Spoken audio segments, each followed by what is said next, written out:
Welcome back to Eolo-Kometa on Pro Cycling Manager 2021. Last episode ended with the transfer dossiers opening up, which means that we can finally take a look at the riders that are out of contract and might join Eolo for 2025. Next to that, we have to take a look at which riders of ours we need to extend because 12 riders are also out of contract at Eolo. For me, Fortunato, Kovi, Oldani, Piganzoli, and Vetter are must re-signs for next season. So I decided to open dossiers on the 5 riders we 100% want to extend for next season. And next to that, I've also taken a look at the riders that are available, and I've spotted 3 talents I would like to have in our team for the future. First of all, Matthias Skelmose Jensen rides for Trek Segafredo, 77 mountain, 75 hill, decent time trial stat already, 23 years old, a talented climber slash GC rider, and I want him in our squad because the Danes have been asking for a Dane, and this is the one I came up with. Next to him, a talented sprinter, Pavel Bittner, 75 sprint, 76 acceleration, only 21, destined to grow, and we need a pure sprinter in our team because Alex Vogel has not been doing what we've been hoping from him. Lastly, Olaf Koy, also a big talent when it comes to the sprints, rides for Jumbo Visma. He's got 74 sprint, 80 acceleration, somewhat odd that difference between the two, but I think we can up that sprint stat with some training, and next to that, that acceleration is OP anyway in mass sprint, so I'm all for signing this guy. I decided to select these young talents first because in the next couple of weeks and months in this playthrough, we can take a look at the bigger riders we want to sign for the next season. Personally, I'd love to make sure we have another stage racer because our main goal is really winning Grand Tours at this point. What's your take on that? Do you think that's a good strategy for the coming transfer season, or do you have a different input, different type of riders we need to sign? Now, of course, transfers is not the only thing on the menu today. We've got a race to come up, and it's a big one. The Giro d'Italia is about to start. In 2024, we are riding a custom-made Giro d'Italia by a community member called Stylus. We can directly see that this Giro is very time trial oriented, starting off with a 27-kilometer team time trial on day 1. On day 11, we have a 32-kilometer individual time trial, quite hilly this one, and 29 more on the final time trial from Monza to Milano, so 61 kilometers of time trial in total. The mountains start on day 6, we go to the Vesuvio volcano, which is a steady climb to be honest, 7.2% average for 13 kilometers. On stage 10, we venture onto terrain that I really love, which is the Montalcino Strade Bianche section, so not a mountain stage, but a very significant stage indeed. It includes 2 sections we definitely know. The first one is the Passo del Lume Spento, which was in the 2021 Giro Montalcino stage. And finally, we've got the Monte Santi Mari, known from Strade Bianche, somewhere near the 80 kilometer from the line mark in that race. After stage 6, it actually takes a while until we get to the next mountain stage, which is stage 14. It's got only one climb at the end, Cervinia, and I would have said steady climb looking at the profile, but going deeper, 25 kilometers at 5%, it's got flat sections in there, so it's a bit of a fake news climb. An absolute monster stage follows after though, 236 kilometers with 6,400 meters of altitude. Insane. Starting off with the Piccolo San Bernardo, 24 kilometers at 5%. We've got a bit of a staircase climb afterwards, which is the Col de Liseron, 38 kilometers of climbing. Then again, there's like 7 to 8 kilometers of flatness in the middle, so you can take that off the total. After that, a smaller climb before we head to the final climb, which is the Colle delle Finestre. If you look at the parkour, you know which climb it is. What an absolute monster at the finish of this stage. It's not a mountain finish though, a descent to a false flat section to the line. Stage 17 is not a mountain stage, but I would call it a medium mountain stage for certain. We have climbs of like 6 to 7, 8 kilometers every single time. Pretty steep sections in there, going up to 14% at some points. And we finish on a bit of a plateau, the Plan di Consiglio. I think that this one will matter more than it initially looks like it will. And that before an absolute monster stage once again, 6,000 meters of altitude. We've got a stage with the combination of Fedaya, Pordoi, and Giao just before we get to Tre Croci, and finally the Tre Cime di Lavaredo finish, which is a very steep finish, 14.8 max, and I believe this is the queen stage of this Giro. Stage 20 is the final mountain stage. The most notable part starts right here, Punta Veleno. Kind of reminds me of Mortirolo for some reason. After that, we have Monte Baldo. Last section of that is very steep. And we finish on a smaller climb, which is San Valentino. So the riders are incentivized to attack on the first cat climb and not at the finish line. Anyway, that's your TLDR when it comes to the profile. I'm very much looking forward to diving into it. Despite the amount of time trial kilometers, Fortunato is definitely at the start to defend his title. He currently has 81 mountain, 62 time trials, so that's gonna be a fun adventure. Next up, Tobias Halland Johannessen also by his side. His first Grand Tour for the team, 79 mountain, 68 time trial. From those two riders, Fortunato is closest to its fitness peak, so he's likely going to be the leader throughout this parcours. We've got 3 mountain domestiques in Aru, Fancellu, and Stone-Emitted, and also kind of in Corvi, despite his goal being Ciclamino again. He's got loads of good stats, 76 mountain now, 79 hill. Despite Corvi being the Ciclamino man, Oldani's at the start certainly, because I do want to have a good sprinter here for the flat sprints. Now, obviously, that's not ideal because you want to try and get as many points with Corvi as possible, so throughout we might spice some things up and sprint with both. Rui Oliveira is the lead out at the race here. Competition-wise, no Roglic and also no Pogacar and Almeida, but we do have some decent competition at the start. Lopez is here, Vingegaard, Sivakov, Carlos Rodriguez, Carapaz for Lotto Soudal. We have Kafi for Yev, Remco Evenepoel. It's one of the first times I think that we compete against him at top level. Landa, Ciccone. So I think we've got a pretty good chance of podiuming this Giro, but we are obviously not here for the podium. We are here to win the Maglia Rosa. Anyway, let's start off with the bane of my existence, the team time trial, 27.1 kilometers in Luxembourg City. Obviously, we are nowhere near the favorite on this one. There we go, Eolo-Kometa is off in the team time trial. The Giro d'Italia has officially begun for us, and I'm scared because I don't know if this is going to remotely go well, but I've noticed that literally every team is falling apart on this hill, so even if it's happening right now, I feel like we are going to end perfectly in the end, I hope. Oh god, they're riding away. Jesus, this is not great. Let's see if we can get these 4 riders back to that. Oh my god, Stone-Emitted and Oliveira dropping here as well. Oh god, oh god, oh god. Houston, I think we've got a problem. We've got an individual time trial going on. Corvi's gone. What am I doing? Oh, no, no, no, no. I think I'll put everybody on 99 and just wing it. 21st on 2 minutes 21. Oof. That's not what was supposed to happen. Well, that was your yearly tutorial on how to do a team time trial. Let's take a look where we ended. It's not last. Oh my god, we're not last. We are 149th with Oldani. Fortunato on 2 minutes 24. He wasn't even in the front line of our team. Anyway, Evo first took this home, and Rohan Dennis is the first Maglia Rosa. Let us hope the second flat stage does a bit better than the team time trial, I guess. Here we go. We are lining up with our 4-man train. Aru, Corvi, Oliveira, and also Oldani at the last position to sprint today. Corvi's spending a lot of energy on Oldani and so forth. I don't like that. Let's wait as long as possible with Oldani. Right now against Viviani. Oldani will take it. Someone comes on the right. Philipsen. It looks like Oldani will be the one taking the first flat sprint stage in the Giro d'Italia 2024. He did it in the World Championship. Awesome to see him on the podium after just 2 days. Oldani. We have to rethink our lead out though, because Corvi was spending way too much energy on our other riders behind him. Next one is a punchy stage, according to the Game of Corvi stage, because we are second favorite for this one after Sharkman. Let's try and win it. Here we go, last 3 kilometers, let's go 95 again, climb's about to start. Fancello with not too much energy, which I don't like, but I can basically start sprinting with Oldani pretty soon. Let's go with Fancello now, Oldani right now, let's see if I can get past people. Oh my god, my sprint button stopped working. I can't sprint with Oldani. Now I can, I had to click him again, that's fucking weird. Anyway, Corvi in the wheel. Let's try and outsprint these others right now with Corvi. Is that too early? It might be. I don't know. Let's figure it out. Let's just sprint with everybody and see what happens. We've got ourselves at the front. Oliveira. What? He's not even sprinting. He just rode to the finish line like that. Rui Oliveira wins stage 3 of the Giro d'Italia. How? Damn. Didn't expect this guy to win the stage. Here's us trying to win the Ciclamino jersey with Corvi, and every other rider is winning stage except for Corvi right now. Stage 4 is another sprint stage. Oldani is moving up a tiny bit in the favorites list. We were 11th favorite last time, now 8th favorite. 2.4k to go. Oliveira can launch. Aru, let's stop sprinting with you. Corvi in the wheel with Oldani in that wheel. Let's launch with Corvi right now. Oldani, wait a bit longer. Right now, you can try and launch out of the wheel. We're gonna be too late, I'm afraid. We're gonna be too late. Viviani will take the victory today ahead of David Decker. We finish, I think, third. No, Medalier beats us on the line.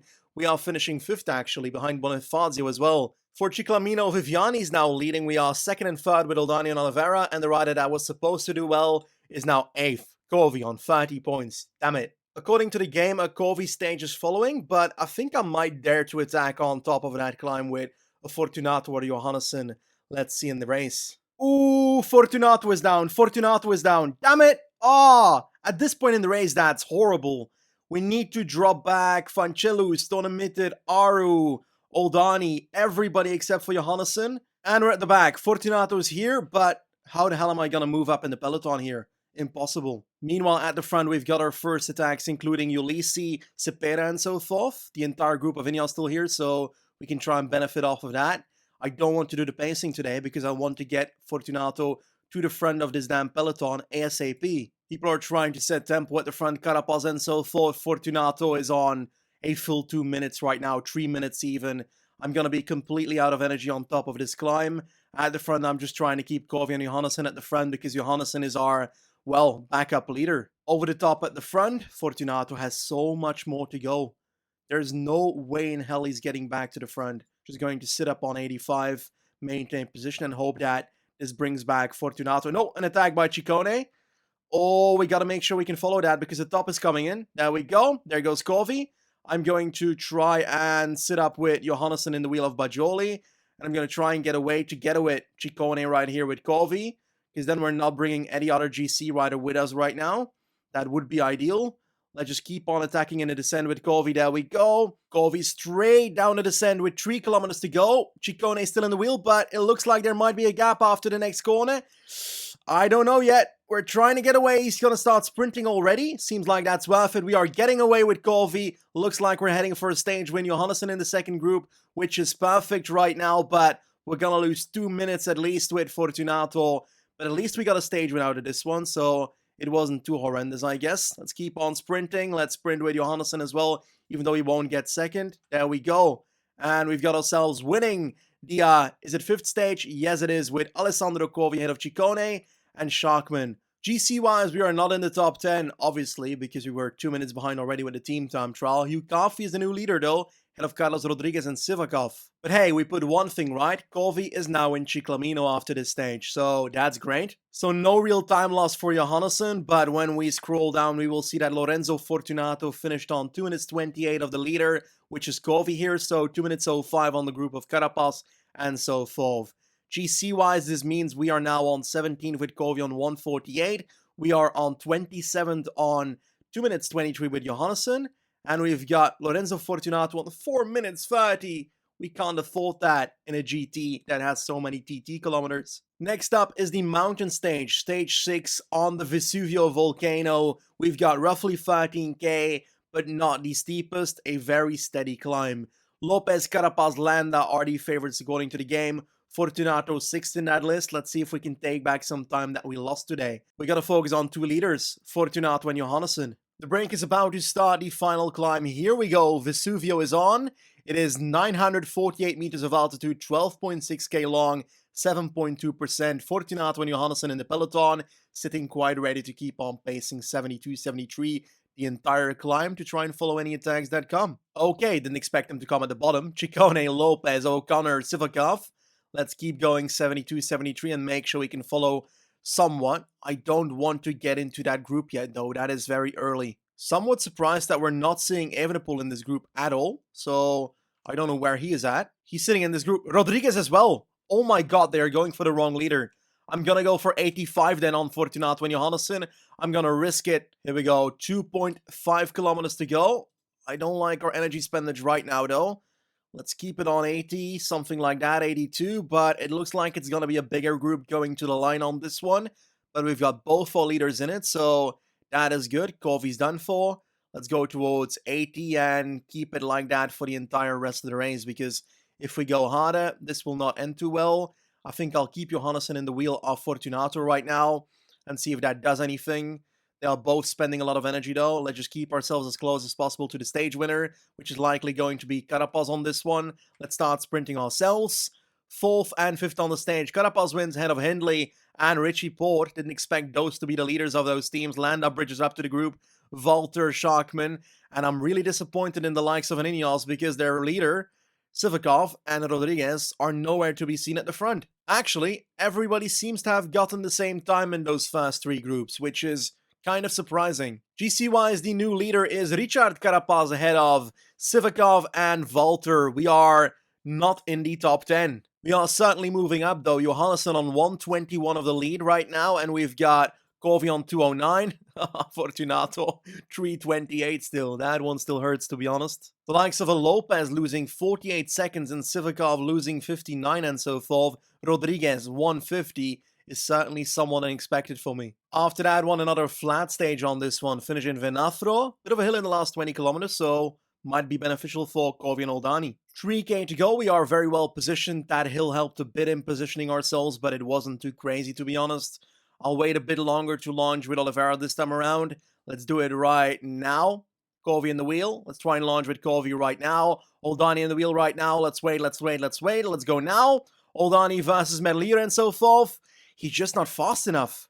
Damn it. Medlir wins. Gaviria second. Viviani third. We finish 4th and 6th on this one. As a consequence, Viviani is back in the Ciclamino shirt. We're now 2nd, 3rd, and 5th on this one. We've got 6 more points to spend when it comes to the transfer dossiers before we get to the next race. And I will try and get Edith Skelling on our list because he's a very good domestique on all terrains.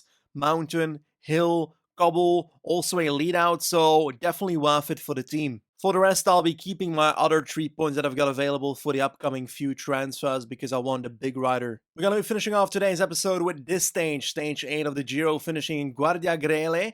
We've got quite a few hills among the parcours, said to be a Kovi stage, but I'm very scared for Fortunato and Johannesson because this stage requires resistance and they don't exactly have too much to spare of that, so let's hope we can survive and fight for the stage. I promised I would try to win at least one stage with Fabio Aru when he joined Eolo. I haven't done it yet, so I'm gonna try and put him in the break today and see if that's remotely possible today. Ooh, Kovi has fallen. Let's take a look if we can save that.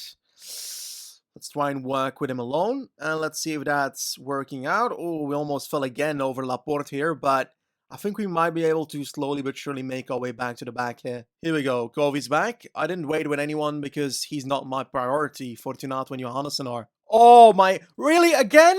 Why does it keep happening to Fortunato? Jesus Christ. Do I wait with Kovi? I have to, you know? Because... Oh, I can't. Let's wait with Oldani and Fancello, I guess? Aru, what do I do with you now? Like... I gotta call you back. I need to get you to Fortunato. I can't afford to go for a stage like this. Why can't you ride a bike, Fortunato? Is it that bloody difficult? Jesus Christ. Just already start launching, man. Already start launching. 99. We gotta get you back to the group. Again. Here we go. The squad is together with Fortunato. We have a group ahead of us before we get to the Johannesson group, though. And I gotta make sure Johannesson himself doesn't drop here.